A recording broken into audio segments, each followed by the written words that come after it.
Oui, ben écoute, l'épigénétique, épi, ça veut dire au-dessus, donc c'est au-dessus de la génétique, ça veut dire qu'est-ce qui contrôle la génétique en fait. Et ce qui contrôle la génétique, c'est le mindset justement. Mais pas que ça, c'est ce que les biologistes appellent l'environnement. Et l'environnement, c'est l'environnement dans lequel sont les gènes. Et donc les gènes sont dans l'environnement du corps, et l'environnement du corps dépend du niveau de stress qu'on a, de ce qu'on mange, de notre façon de respirer.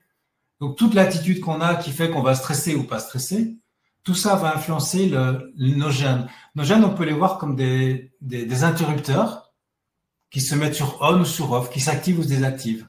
On a des gènes de santé, on a des gènes de la vieillesse, on a des gènes de réparation, on a des gènes de destruction. Et ces gènes, il y a des gènes de maladie aussi. Et ces gènes s'activent ou se désactivent en fonction de cet environnement biologique dans lequel nous sommes.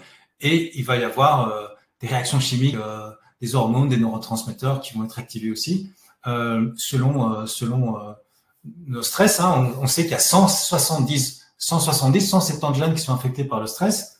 Et il y en a 100 qui vont être complètement désactivés pendant qu'on se stresse. Donc ça va donner des maladies, ça va donner un corps qui fonctionne plus, qui se régule plus, un système qui fonctionne moins bien. Par exemple, les blessures vont prendre 40% du temps en moins pour guérir en fait. Donc on sait par exemple que chez les gens qui ont le sida, s'ils sont stressés, ben, les médicaments antirétroviraux sont 4 fois moins efficaces que si le patient n'était pas stressé.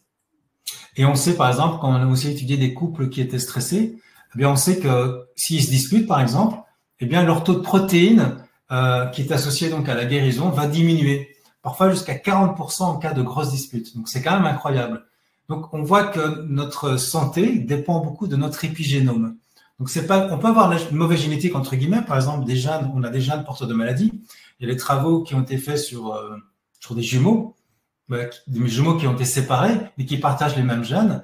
Eh bien ils ont un épigénome complètement différent. L'épigénome qui va dépendre donc ils ont un schéma épigénétique différent. Si vous voulez, ça veut dire que ça dépend de l'environnement dans lequel ils naissent, dans lequel ils arrivent puisqu'ils ont été adoptés, par exemple des jumeaux séparés. Et ils vont avoir une façon de manger complètement différente, ils vont avoir des croyances différentes, ils vont être en environnement avec des toxicités différentes. Et donc, ça donne des conditions médicales différentes. Et donc, ils ont des maladies différentes. Il y a des maladies qui vont pas se déclarer alors que l'autre jumeau va déclarer la maladie. Alors que c'est le même code génétique. Donc, on voit qu'il y a vraiment des différences. Et donc, 90%, 90% de nos gènes sont activés ou désactivés en fonction de cet environnement.